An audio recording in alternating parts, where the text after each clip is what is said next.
All right. Hello, guys. We've been on a bit of a hiatus. Coach Sergio is not here with us today. Welcome back to Coach Connection, Mastering Youth Sports with Coach Eric. And today we have a very, very special guest. I'm very excited to have a doctor here to help us out a bit and give us some feedback from a more professional and I would say a little bit more enlightened aspect. So we have today Coach Doctor. What would you like me to call you, All of them, Chad? man. They all fit, man. Doctor, coach. Yeah, it's all Doctor good. Chad I don't care Peters. what you call me, man. Coach Chad Peters. I mean, the doctors, chiros, and PTs, physical therapists, in a way, are coaches too. So, like for the people that don't know that, they are like more advanced version of like a strength and conditioning coach. So, please introduce yourself, Coach. I mean, tell them a little bit about what you do, who you are, Sure. and we could start from there. So Chad Peters, I was a college athlete. I married a college athlete. We both went at the time that I got done with school for my undergrad in Kines. I was really looking for sports performance, and honestly, it didn't really exist yet. So my idea was like, okay, I didn't make the NFL. I was a college football player. I was good. I didn't make the NFL. Like kind of like Nacho Libre. I want to see what it tastes like. How do I get in there? So I worked as a personal trainer for a while, did a lot of speed and development stuff. That was kind of my thing. And then I went back to chiropractic school because I thought that would be a good way to learn it. Did an internship in Miami with the Dolphins and the Marlins, and that's where I kind of really started loving the sports performance world of it. Chiropractic's been good to me. It's a great job. About a year ago, I was sitting around with my brother, and he's like, we have to, as high school coaches, we have to go through these professional development days all the time. And it's the same stuff over and over again. Like the concussion stuff is getting pushed at us so hard that I know when the person like sneezes in the backdrop. I've watched that video so many times, and he's like, "You're doing a lot of lecturing for the National Strength Coaches Association. You're still doing the personal training. Like, could you build something like that for coaches?" And man, it lit me up. My creativity started going. I got in front of a couple big time coaching staffs where they kind of pushed me to do more for it. So over the last year, I built a whole business for it. I built a book for it. You kind of almost have to have one to kind of be, recognized as like a professional in the sports world. And so that's where I'm going with it now, man. I do a lot of lectures for professional development days. Some states call them in-services, some call them career days, but just trying to like, it's what I call it generational knowledge transfer. It takes like a generation for the new stuff to kind of trickle down to like the high school and youth coaches. So I'm out there on the field. I coach youth soccer. I have sixth, seventh, and eighth graders. And I see these coaches doing the same drills like I did 20 years ago when I was playing. I'm like, we don't do this anymore, man. And if you're a coach, it's inefficient. You don't have time anyway. I got about an hour and a half once or twice a week. Like I don't have time to waste with little TikTok drills and back and forth. So it kind of comes down to like, how do we hack the sports? And so my main mission is just like, I'm not going to try to tell a coach how to coach. I'm going to show the coach, here's the new things that are out there. And once you're aware of those and a couple of them click, now you start to implement them your own ways. It's just about making coaches themselves more efficient and more smooth. So, that's a long introduction. Sorry about that. I don't necessarily dive into the sports injuries. That's kind of my day-to-day career. To me, it's got a little bit boring. I'm more into the performance aspect of stuff. Awesome, awesome. All right, Doc. That sounds great, and I love your approach on pretty much letting the coaches or like exposing them to some of these new what's modalities, I guess would be the word. Could be anything, man. I mean, in the high school setting, and I'm sure Florida is the same as Texas. Really, what the coaches, it's the high school football coaches that are kind of running everything, right? Those are the ones that are more For the in, most part, yeah, yeah. I would yeah, say with the everybody has a athletic little bit of directors. things, but I would say they're the most in the weight room too. Yeah, the Like big of one with the all the weight room. sports, they're Yep. the ones that are in the weight room the most. Yeah, so they're just kind of directing it. And my idea is like, here's what's coming down the pipe.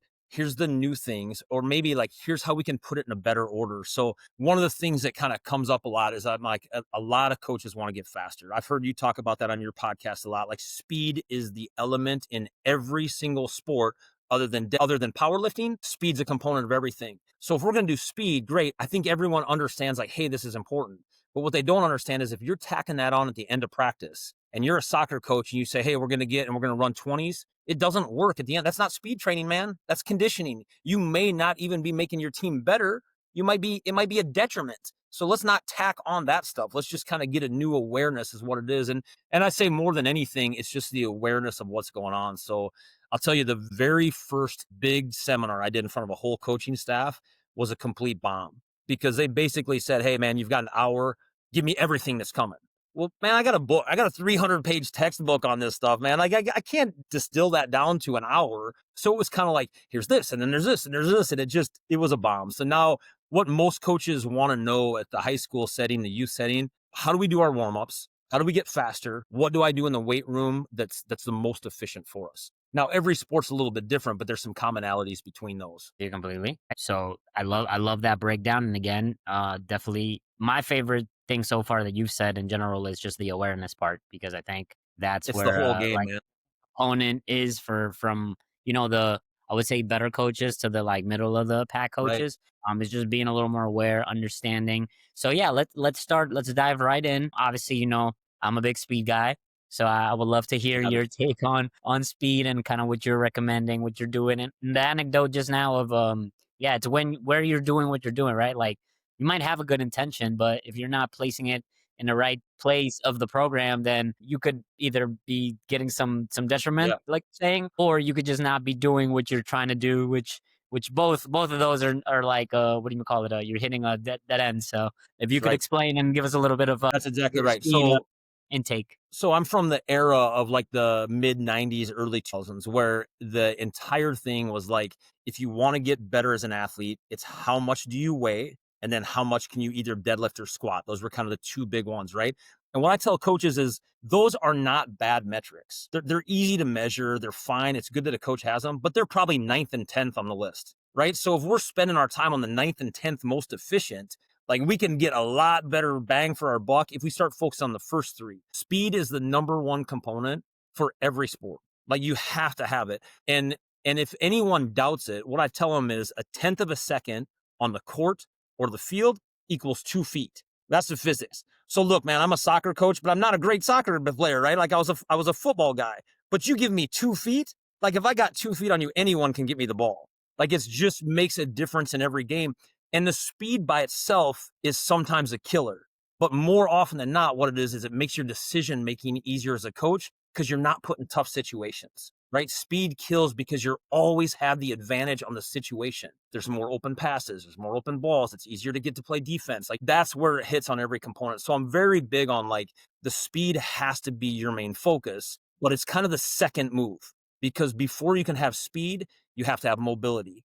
So I'm a chiropractor by trade. And a lot of people, especially with Instagram and TikTok lately, they think chiropractors are the spinal guys. The guys that are very big in like just adjusting the spine. It's kind of, to me, it's kind of a 1960s, 70s, 80s. It's just an outdated idea. The way I look at the body is the human body is built into three big engines: the hip, the ankle and foot, and the shoulder. Before you're going to go out and do speed training, you better make sure those three engines are moving the right way. And it's not stretches, it's just getting mobility into that. And we don't have to get into that unless you want to, but that's always step one. Mobility happens first, and we don't call it warm up anymore either. They call that movement prep. That's the term in the sports world. So you want to make one, if you only take one thing out of this, if you're a listener to the podcast, stop telling your kids, let's go warm up. Because warm up is very half-assed. It's just not, you're not getting anything. It's just a waste of your time, man. I mean, I know we get this idea about we're going to get some blood flow. And soccer and sports does that anyway. You don't need to get blood flow going for 5 minutes. You want to get faster. So movement prep lasts anywhere from maybe 6 to 8 minutes if you want to do it the right way. And then you jump right into speed. Speed training has to be done. And I know in the sports world, in the football world, they're kind of talking like twice a week.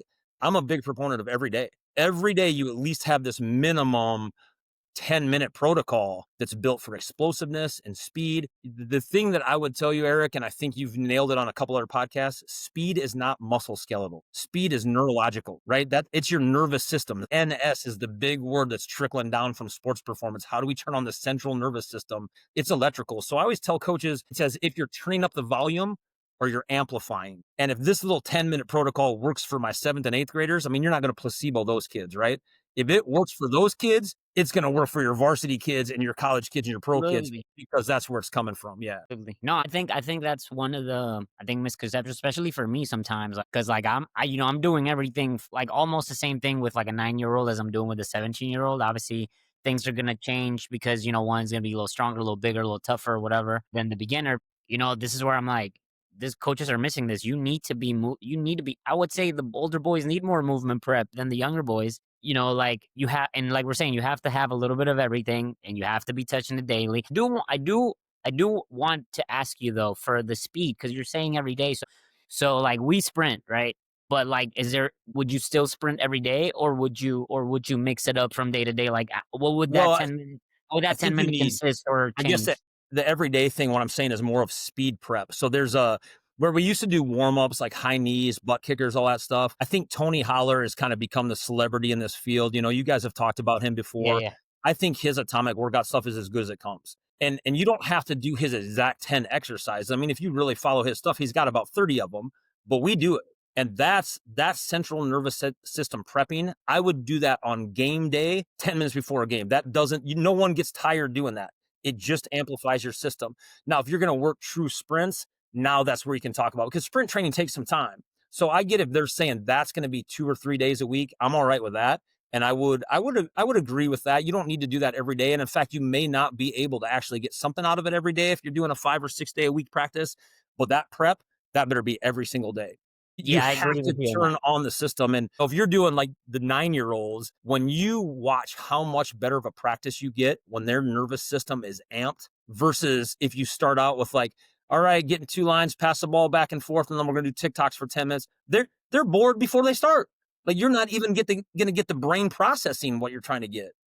Yeah, I'm huge for prepping, and I think the terminology is the first thing you change as a coach. Once you start saying, "Here's why we do it," even to 9-year-olds. But man, you have to say it to 17-year-olds because those kids are just stuck on Instagram. They get all this great information, but they never put it into practice. They're just like, "Oh, here's something cool. Here's something cool. Here's something cool." You tell them, "Hey, here's why it works," and then they see it. They're a believer, man. You don't ever have to tell them the third time. Yeah, they hate the bore. That's another thing I definitely realized. Like they hate the boring, but I think as people who've coached a lot of people, me and you could say that like the boring, consistent program is the one that's actually gonna get you results. And kind of back to that consistency piece, you gotta be doing the prep stuff. You gotta be doing your speed stuff.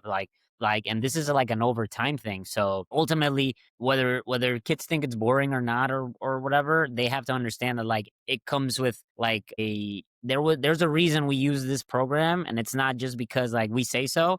It's because like this is obviously what not only better coaches are doing, but what the better athletes are doing, and they're doing it all the time. So it's like if you're not doing it, then you're just gonna be a little bit step Yeah, behind.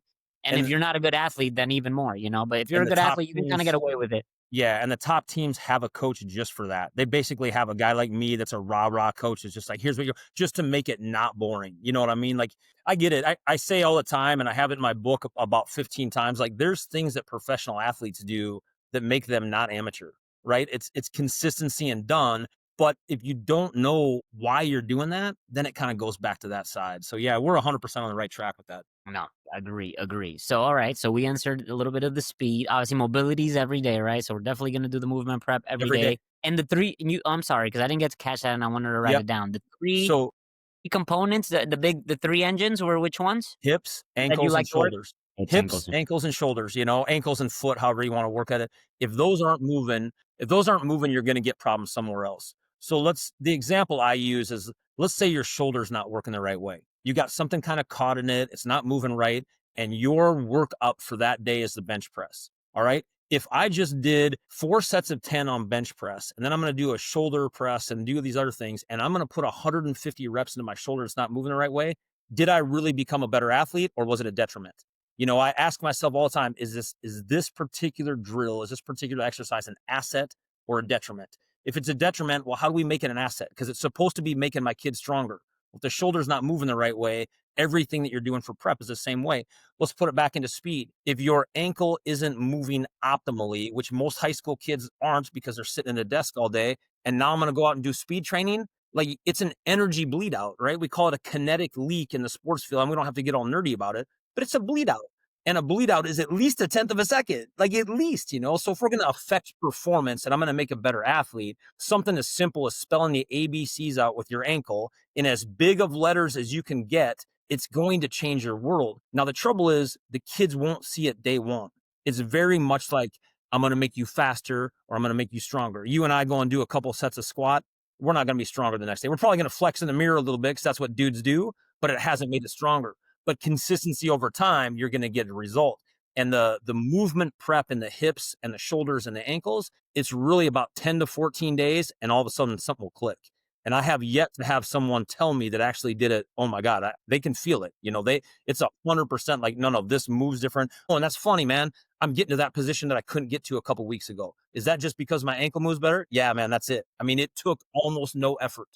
Yep. No, I think that's super important, and just like how I was like a super hurt person prior to like 28 when I started doing movement preps, and Yeah. because before that I never really stretched. I didn't really do power. Like I was like bodybuilder style of working out for the Hmm. most part. And even though they taught us some stuff at FAU for like, like vergenting wasn't there yet in like the mid 2010s, whatever. So like they weren't teaching us that. This was still too when a lot of the data said that if you stretch, you will lose power. So I was like one of those people that got screwed because of that. And so Well, and I it's had so much injuries, started doing mobility work, and a lot of stuff got a lot that's better, right. you know? But I would really differentiate the movement and the mobility from stretching. That's Yeah, one of yeah. my things. It's like we're in this weird spot in the world where people are like, if I'm tight, I need to stretch. If I'm injured, I need to strengthen. I'm like, we got to move beyond that. There's like Hmm. 14 components of fitness, and stretch is usually not the answer. So that's the problem, is that we substitute one word for the other. So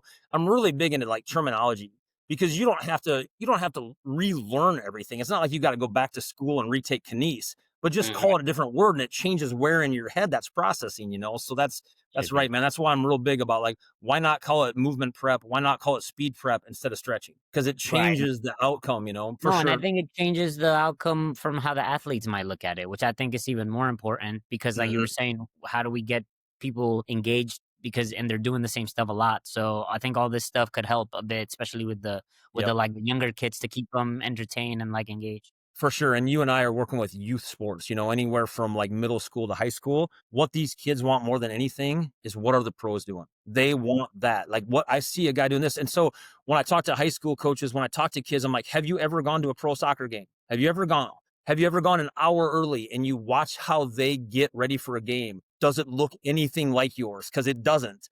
So let's start to adopt some of the stuff that they've got, because you can do it. It's not that it's not there. It's just that it's not being done. I mean, you and I can hop on Instagram and find 100 super cool things that make an athlete better. The trouble is we keep scrolling to number 101, 102, 103. No one ever actually applies it. It's when you start putting it to practice that where you're going to get the magic. And it doesn't take long, man. It's just not instant.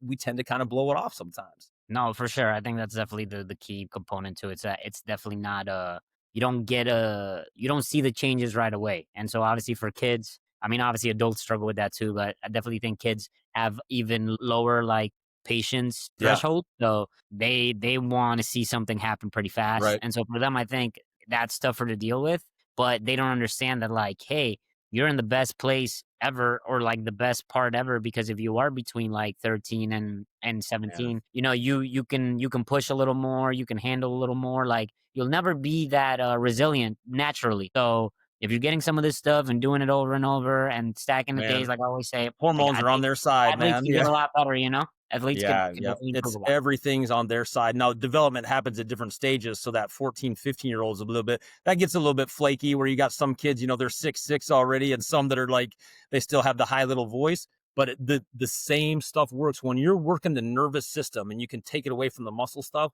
Now we're not worried about making this kid just gain 10 pounds. Like, dude, the only way some of these kids are going to gain 10 pounds by putting on a parka and jumping in the water, man. Like, you can't put Yeah, it on that's them. not So let's their. work It's on the stuff impossible. that makes a difference. Yeah, for sure. Right.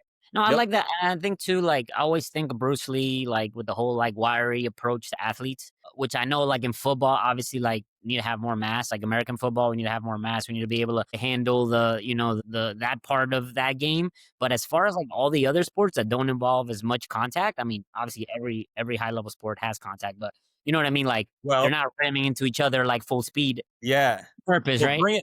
bring it back a little bit, man, Right. because I was one generation ahead of you.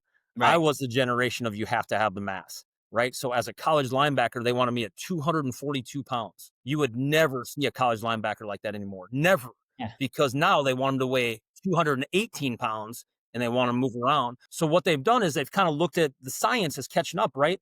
If the science for impact and force is mass times acceleration squared, you're getting way more bang for your buck on acceleration, right? Right. You got guys like Ryan Flaherty that are like, if you can keep your hex bar deadlift at this level and drop 5 pounds, you're a better athlete. And that's why you're seeing it. When you see guys like George Kittle or even the linemen in football in the NFL and they take off their shirts, they're not fat anymore, man. Yeah, These they're guys are not. leaned up a lot and it's making for better sports performance. Yeah, So and it's back to what even we're in saying with the worry, yeah, right? even in the sport where mass is very important, it's not nearly like how it is for they're still getting into faster. They're still getting into Yeah, I think movement. They're I still think getting really high ultimately movement too, it's just the game has gotten faster, so you have to get faster. So every game. the old school, like you were saying, the old like which again, not saying that he wouldn't have been able to still dominate like Zach Thomas, right? Like a Zach Thomas type of player. Like Mhm. Zach Thomas, there's probably not going to be another Zach Thomas because the guys are not going to be that bulky because they need the speed to be able to That's right. compete. And obviously, Even if you Zach can be that Thomas. bulky and be that speed, then that's something that then you're very endowed. You're very genetic. So let's go into that real quick before I go into some of the other stuff we have. What do you think about genetics and how this all plays a role into the development of kids? Right? I think the genetics is a big part of it, but like I tell a kid, I had a kid the other day and he came in, he wants to be a wide receiver in college, but he's short. So all Okay. these schools are passing him up. And so what I told him, I came to the corner and I said, "Hey, you're going to have some teams that pass on you just because you're 5'8" and they're looking for 6'3". You might not fit in their system. That doesn't hurt you. That's just not the system they're looking for. But to be a wide receiver in college, there's 20 attributes that you have to have, right? One of them is height. You can't control that. That's not part of your control. You can control the other 19. So instead of whining about you're not tall, once you make sure that you bring that up to a coach, hey, coach, I can't control that part. This is who I am. But man, I can catch a ball. Man, I can burn your guy. Man, I'm never gonna miss I'm never gonna miss a route. You know what I mean? Like the genetics have got to have a part to it.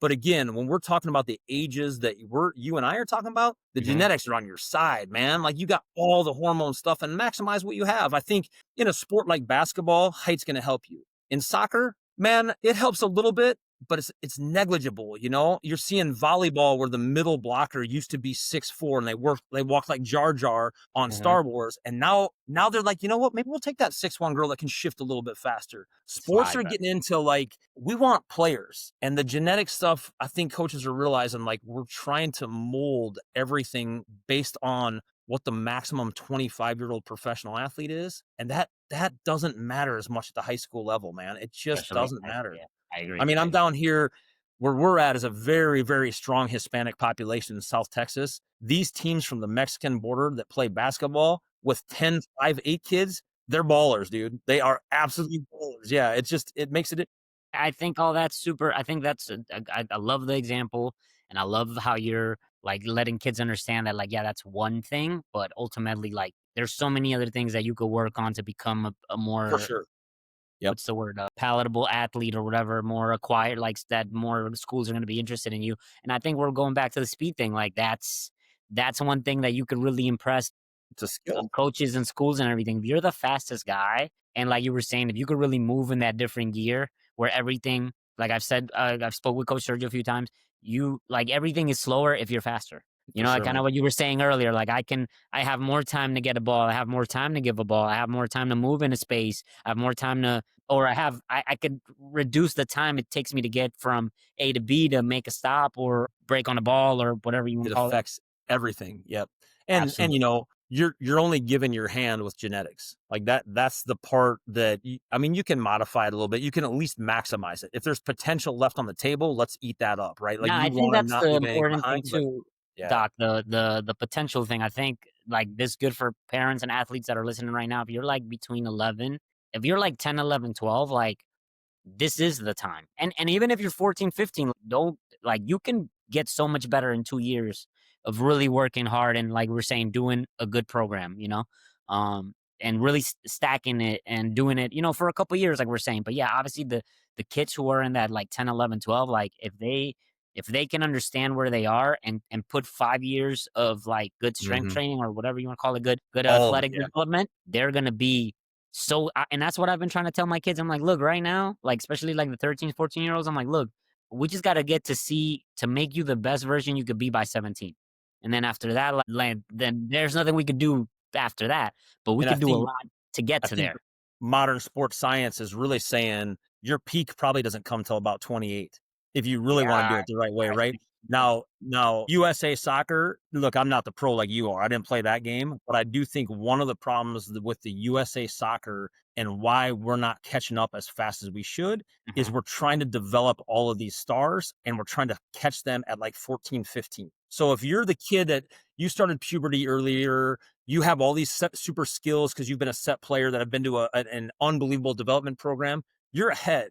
But where we're missing on it is we no longer give those guys that aren't developing until after high school, that aren't hitting their peak till 20, we never even gave them a chance. We start finding some of these guys, and now you're going to see no one can catch it. The USA system, as far as developing athletes, is superior to anyone else in the world. We're the tip of the spear. What we're having in some of the sports is we're trying to catch all our guys at 15 and say that's our pool we're choosing from, and we're missing some of the big fish. Yep. Yeah, no, I think that you're totally right with that, Doc. And I think it's just part of like again, everybody wants to like find the next big thing. And sometimes the really good players are kind of hidden, you know, and always go back. I don't know, well, because we talked about Tony Holner, but you remember when he had I don't know if you watched when he had Adam Archuleta and they were doing like the podcast, and he was just I love that example that Adam said that day. It was like, hey, you know, the number one player in 10th grade, he doesn't end up being the number one draft pick. Yeah. Why? Right? No, Like, I why? have And that I think book. it has to do with what we're talking about right now, Yeah. for sure. Well, I have that book and I call it Averaging Out. And it's something that I use to just help take the stress off of parents.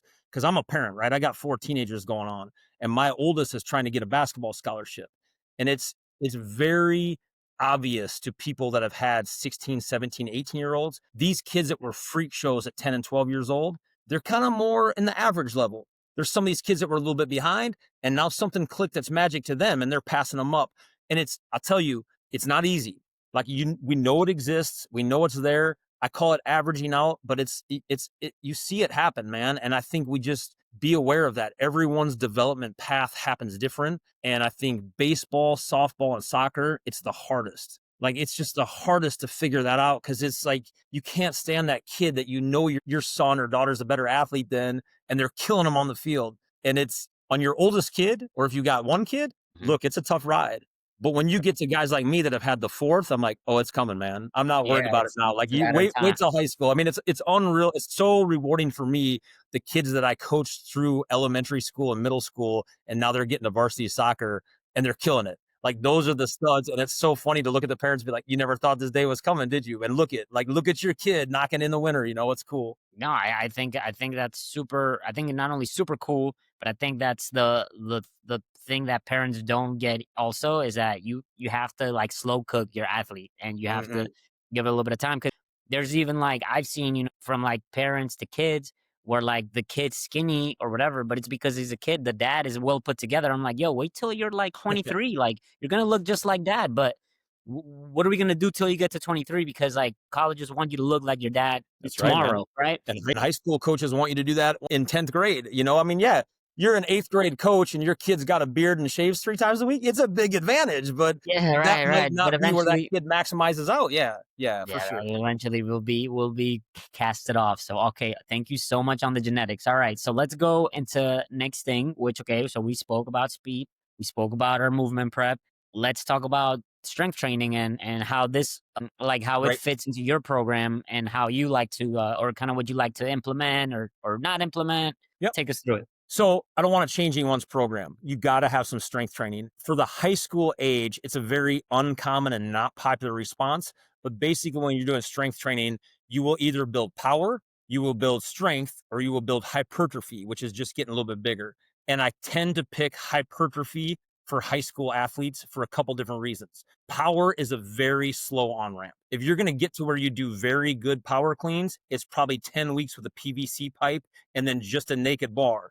Like 10 weeks, half your season's over, right? So I'm like, okay, I get it. Power's probably ideal, but they might not even have the nervous system for that yet at high school. Now, there's some elite ones. If you've got the kids that can handle it, that have been trained, great. That's where they go. But for That's the funny. majority of them, let's do that. And I think with hypertrophy and getting a little bit bigger, you're going to get most of the strength components anyway. You're going to get about 95% of it. And there's another huge advantage with just getting a little bit jacked is that when those kids can see it, you get buy-in. And when you get buy-in and they want to go there, now you've created the consistency. So I have a little bit different reason why I pick that, but that's why I pick it. No, I There's like two, it. yep. And there's two things that I do in the weight room that are a little bit different. The first one is a term called auto regulation. I first came across it about a year ago. And auto regulation is very easy to explain. you're going to make the kid responsible for what their next lift is. So let's say our plan, we'll just make it easy. Let's say it's like a bench press and you're going to do 4 sets of 10 reps on bench press. So I put on whatever weight okay, you got 3 or 4 minutes to figure out what weight you want to start at, right? So you got a couple warm up preps and all that stuff. Now you get to the weight you want to do. Let's say it's 100 and you do your set of 10 and you got 2 more left in you, do 12. But now the fact that you could do those extra 2, that's your cue that you need to go up 5 to 10% on the next one. So on the next one, you're still going to go for a set of 10, but you got 110 pounds on there.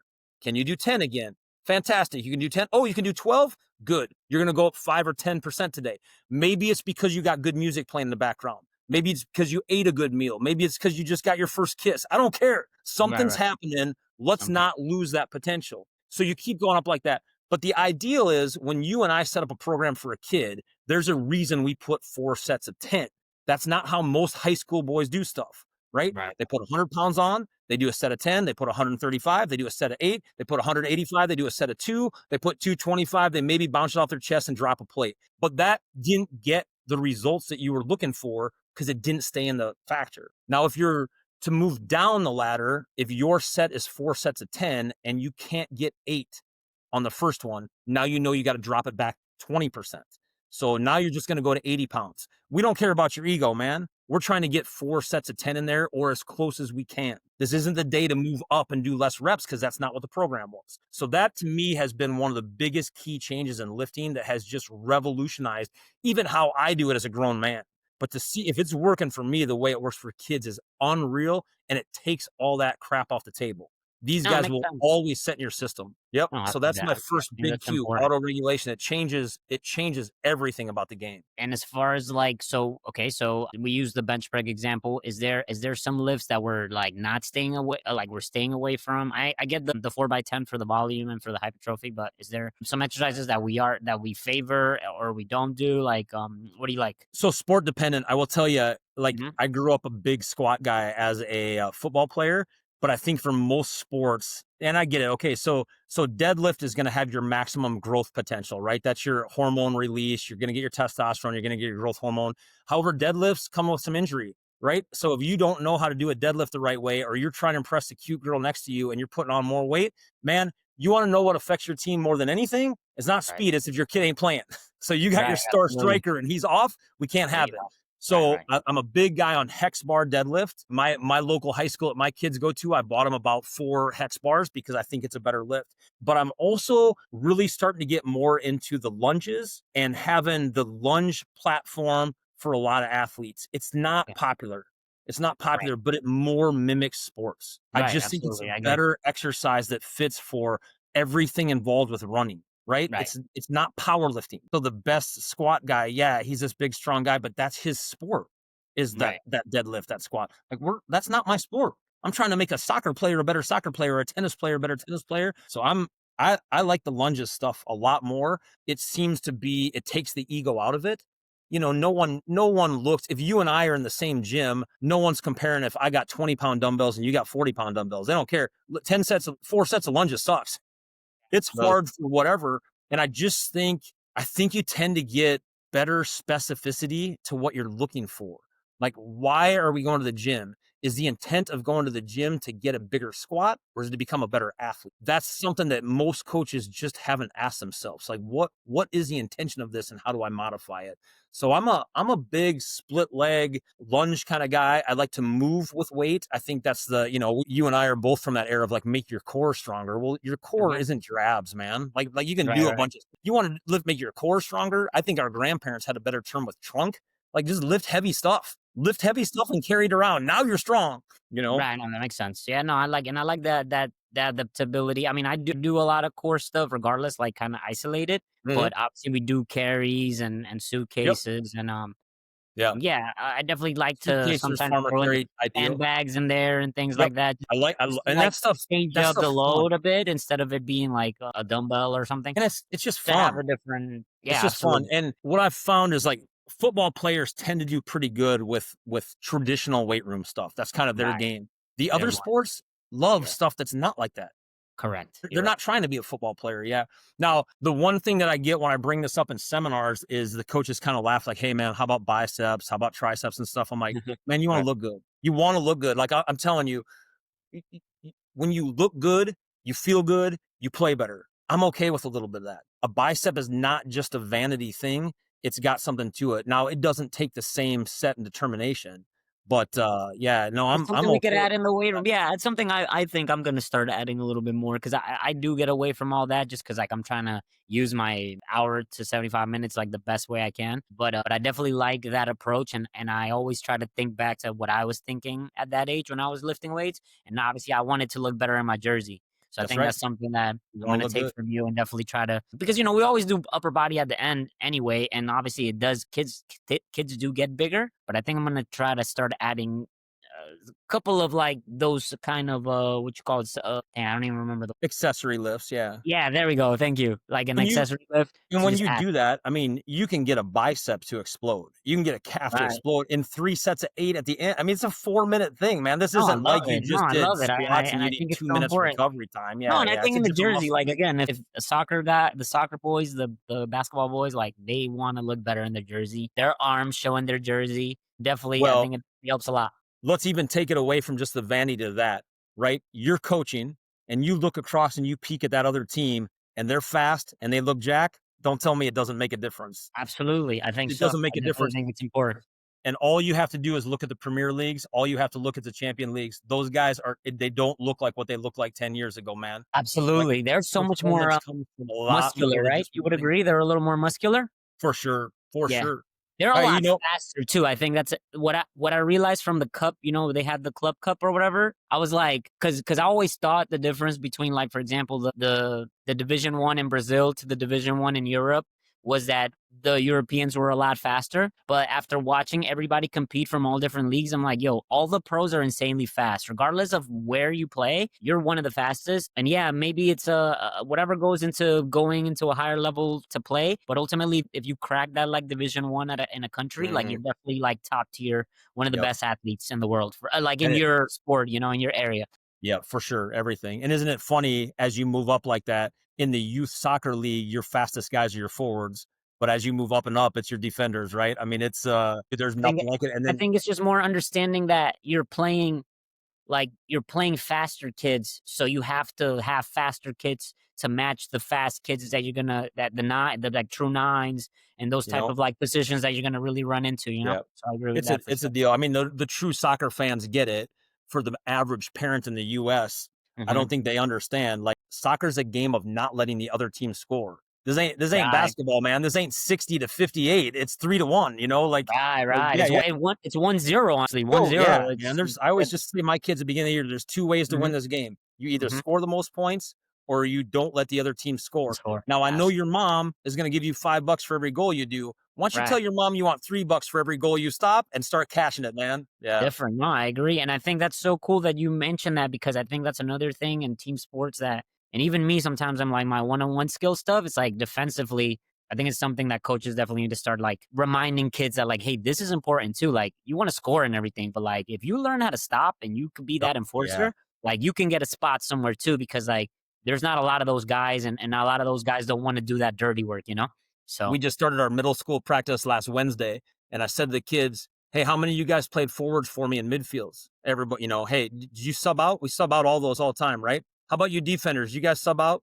None of them." I was like, "Yeah, you want to stay on the field? You learn how to stop a ball, like, man. yeah, That's who I need not moving. And it's just kind of a different way of trying to hack the sport.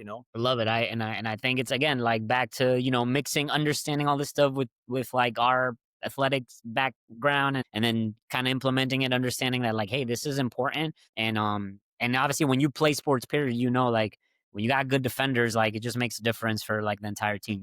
Changes the Um, game. That's right. so I want to transition into our final thing, probably your take on if you want to give us enlighten us a little bit on some recovery methods, some things you recommend, you don't Cool. recommend, things like that. Well, it couldn't come at better timing. I'm actually in the process of, I don't know if I'm going to do it as another book because instead of building this one for coaches, I'm building it for athletes.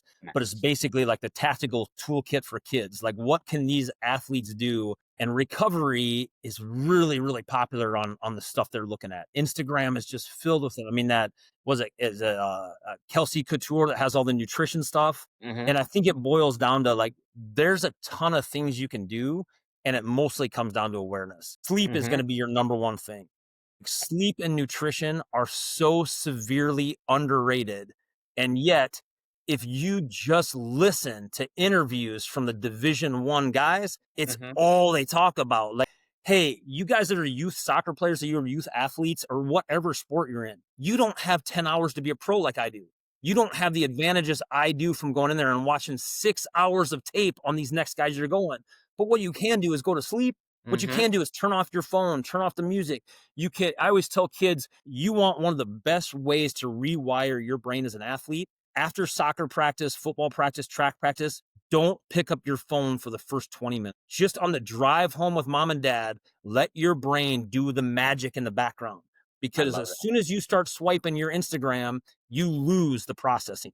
It's gone. Your brain now has something to focus on, and all this stuff happens in the background. So recovery to me, it shouldn't be so much like a process. Like I did the act, now I have to recover. It should be more, it's just another part of the system that should be automated. It just has to go in. And I don't think there's a way a coach can do it other than make the kid care themselves. I just haven't seen it work. I mean, I can tell my kid, hey, man, I wrote the book on performance. You Right, need to right, go to bed. And they're like, whatever, dad. I mean, you'll never be an expert for your own kid. But right, when they right, right. start hearing their favorite celebrities say, well, you know what got me a gold medal in the Olympics this year, where the last time I was fourth place, is I had a guy tell me like how much that extra 30 minutes of sleep happens, and it's man, I don't want to say developing habits. It's just when you see the results, you tend to keep going that way. Success breeds more Yeah, it's the success. same thing like you were saying with seeing my bicep and my tricep show a little bit more. I get that buy-in. Like I'm like, whoa, okay, this is working. So I think, yeah, There's the important. biggest thing I would say about all recovery is it's your brain. We tend to look at ourselves as meat bags, right? He's full of muscle, he's full of bones, and that's really in the modern sports take, what's going to come down the pipe the next 20 years, all you're going to hear about is how does your brain handle this stuff? How does your brain feel about even on sports injuries, man? You can't believe in my own clinic how much better my protocols are from a decade ago just because Mhm. we're trying to make the brain pay attention better. Right, right. Yeah. Better attention and better recovery. I think sleep is key. I think what you said, because I was watching, maybe I don't know if it was like a month or 2 months ago, I don't know. But I was watching like UF. I don't remember if it was the football boys or the basketball boys for UF. I'm gonna say it was the football boys because they're in the Right. summer more for football, more in the summer before season fall season starts. And they actually had them doing a whole like nutrition workshop where they came in, asked them, they had to all be tested like a game, so they knew, like, carbs, Right. the basic macronutrient stuff, and then they made them all prepare a meal, Oh, that's cool. So Yeah. but what I'm like, I wanted to bring that up because it's kinda what you were saying, like, kids are not eating, kids are not sleeping, and yeah, okay, these guys are, like, the Division 1 guys that they're seeing, like, even those guys the coaching staff is still think it's important for them to continue to learn how to Mhm. cook on their own and make sure they're fueling right and make Isn't it sure they're cool? sleeping right, and they're with them a lot more, right? So it just goes to show you that, like you were saying, it is developing a Yeah. habit. As much as we One don't of wanna say as that is, you gotta keep building the habit and, like, keep almost annoying it until, like, they see that aha, epiphany, whatever when you moment, do and it they're your like, "Oh, way, it doesn't work as well. Yeah. Yeah, for sure. correct." I mean, one of the things I say at almost every seminar is I say when an NFL guy or an NBA guy 10 years ago got his first contract, the first thing he bought was a pimped out car. That's what he Right. bought. You know what they buy now? They buy a chef. Yep. They buy a chef Yep. because they know that if they get one extra year in the league, it's an extra $5 million, man. Like it makes a difference. It's all about how do I build longevity and how do I keep if our maximum potential for age keeps going from 25 to 26 to 28 to, and then you got freak shows like LeBron that could probably be doing this until he's a granddaddy. I think they're seeing, man, there's no limit to what we can do. It Absolutely. still makes me kind of sick when I watch the NFL documentaries. Like, well, I'm getting 26. I'm a little bit older. I'm like, what about the guy that's the best that's ever played that was 46 just two Right. years ago? Like, what's going on? Right. Yeah, no, I'm with you 100% on that. It kind of makes you sick, you and I being college athletes, to go and see what they have for nutrition now and how, gosh, what we could have been Yeah, had the they known difference it. that the knowledge is just insane. And again, to the kids listening and the parents listening, like, your kids are not gonna listen to you, but try to help them eat. Try to help them go to bed at a reasonable time. Yeah. Try to maybe if you can, which is hard, but try to Yep. limit screen time. I And think I if think that's where kids win a lot. Yep. And I And just have a if you lot of kids, man, who are like, it's the screen time. If they could just figure out how to get off the screen a little more, man, they just level up. But it's something that they have to do because they I'm have with to do it them on their 1 or own, 2 man. hours They have to a do it on week, their so own. there's nothing I can do besides You know, continuously reminding them, but that's about it.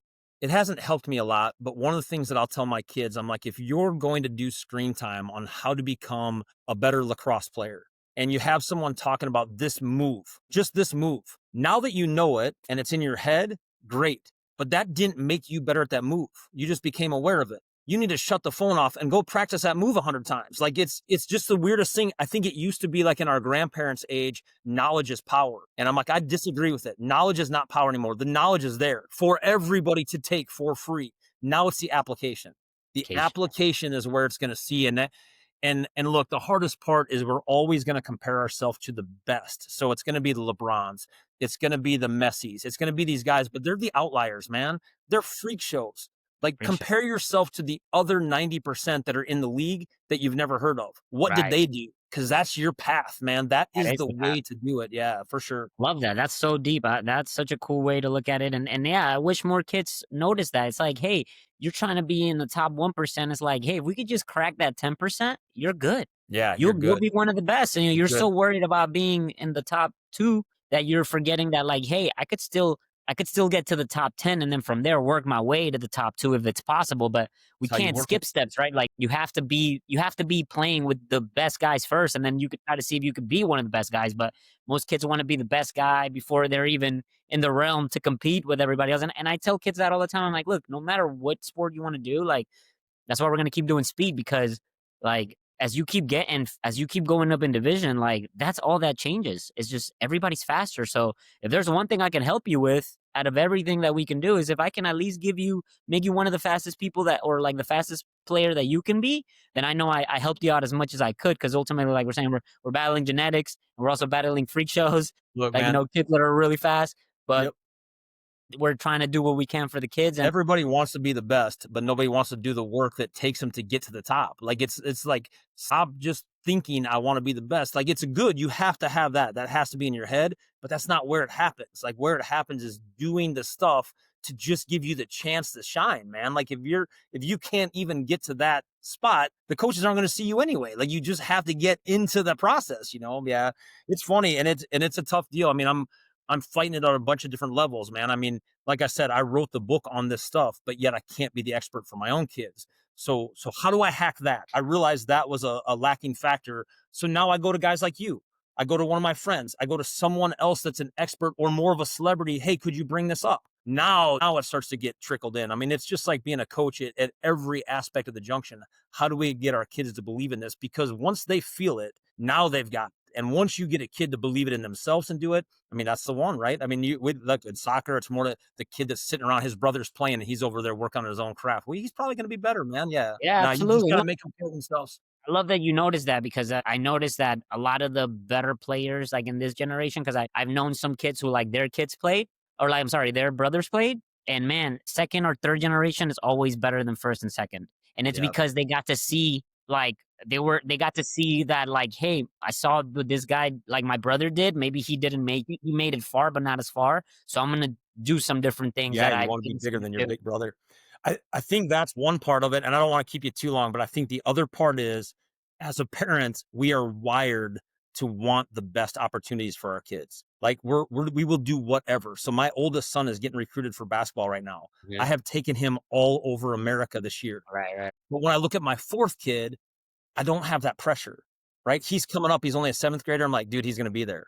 He's He's going to gonna be be there. So there. Yeah, he's gonna be there I naturally. think we get our kids, if we let development happen at the stage it's supposed to happen, instead of pressing it so harder on them, I think that also comes. I mean, one of my favorite articles that I put out there about a week ago was like, development happens at different stages. So especially in soccer is where I use it. Those kids that are on a club team at 9 years old, they're always going to be better than my team, right? They, Right. they always beat us because they've had so many more practices. Mine is a team of all multi-sport athletes. We get together once a week.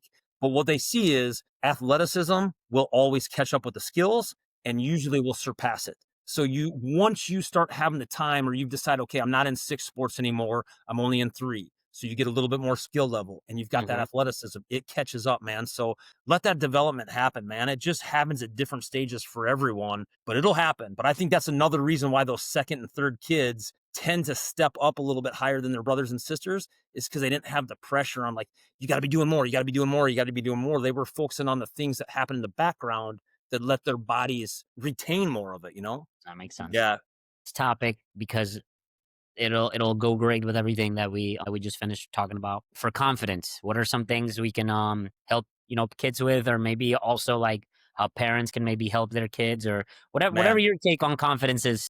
I'm so glad you brought this up because I think the biggest change in performance that you're going to see in the next 5 or 6 years is this mental stuff, right? It's the how do you talk to yourself? So I don't know if you do any girls' sports or just boys. Boys are bad, but girls are horrible. What they will say to themselves with every missed shot, no, no, no, no, no. Oh my God. Like it's just every time. If that's what they're saying out loud, what can their inside mental be? The biggest example I can tell you is the Olympics this last year in 2024. Everyone got the mic thrown in their face. What was the thing that was different this year that got you gold medal versus what got you 4th place at the last Olympics?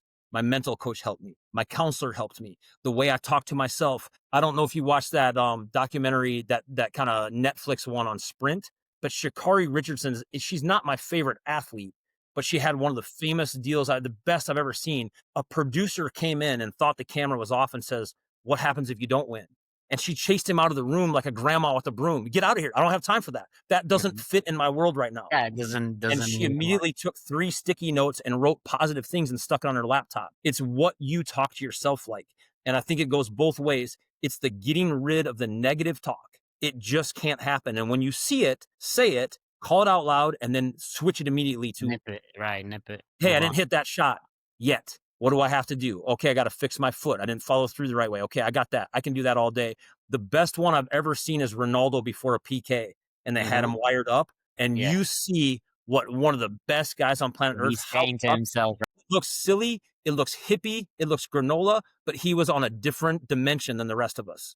And he can go there like that. like So that that. confidence stuff, it comes And he down can to get out of there like that too. I think that's what I liked about Ronaldo in his last few years. Because he's been like, obviously he's like legendary level in soccer now, but you got to see him fail a lot. You had to see him miss penalties, miss a free, and then he's like, whatever. Next play, he's like, that's it. That happened. I can't do anything about it. I need to move forward. And I think that's so powerful. I want to shout out the book called The Confidence Mind. I forget the name of oh, the yeah, doctor man. that wrote it, but definitely like parents, kids, some of my older boys, I'm telling them like, you guys need to read this because like Yeah. you guys need it way more than I do, and it's gonna help you guys out way more. I got So the on whole last book on note, athletic potential. That's my last 2 chapters. You got to get your head right. That's my and awesome. there's a reason why I put them at the bottom, man. Without your head, now you're just going through the motions. Last thing, Doc. First of all, I just want to say thank you for taking your time with us and having this awesome conversation. I learned a lot and honestly took some cool notes. So I'm excited to take this into my realm and help some kids out with all that Right. you've taught me. I just want you to leave the audience with I don't know, something you want the parents or the athletes to hear. And yeah, that's about it. Well, I think you're living at the best time in human history. The information is there. You should thank every day. You should wake up and just thank God, like, oh my God, I can't believe I live in this time where I've got leisure, where sports are one of the biggest opportunities on planet Earth, even for careers. You Even for know, career. it's just, I mean, I wouldn't be where I'm at without sports. And so I love it so much. And I just think the grateful part of your world sets your frame for everything. Yeah. Being aware of that and thanking yourself is there. The information's there. YouTube, Instagram, all the social media screen time. I hate it. But at the same time, if you can utilize it The better, right way. it's just a weapon that everyone else is looking at and they're not utilizing. So, man, you've got the opportunities. It's just time to like put it to work, let it happen. And if I was going to end on anything at all, you have to remember the fun, right? You were a college athlete. I was a college athlete. There was a time in my career where I was so close to quitting. And I think most athletes go through this in college or I know, pros. right, It, right, it right. was, it was work. It wasn't fun anymore. And had I not got lucky enough to walk across campus and see a flag football game going on with a bunch Mhm. of 6-year-olds that didn't know what the heck they were doing, but they were just having a riot, I don't know if I stay in my career. I tell my college athletes that I work with all the time, when this starts to be a drag, call me up. You're going to come watch my elementary school girls play volleyball. You're going to laugh until your eyes are crying. That's when the magic happens too, man. You got Yeah. to not forget the fun. My best soccer practice I had last year was a water balloon fight. I mean, it was ridiculous, but that's where that team bonded. I'm like, I couldn't have done this with 100 practices, you know? Don't forget the fun when we're all out there trying to make our kids better and better athletes and better performance and get their scholarships and move on. Don't forget what makes sports different than a career. It's because Right, there's a right. fun factor. We can't lose it. Absolutely. Absolutely. Doc, well, those were amazing words. And I love everything with the awareness today and how we're living in the most like abundant and best time. I definitely agree with you on both of those. Again, I want to thank you for your time. I will get everything out to you and I got some goodies. I will also put, if you want to send me some stuff so I can put them in the description so people can Yeah, find you sounds great, and man. do your click to you and follow you and stuff. And so thank you so much again, Doctor. You're the man. I hope to have another conversation with you in a couple months or something like that. Sounds Let's good? do it, man. Sounds great. Thank you, Coach. Have a good day. Take Yep, care. take care.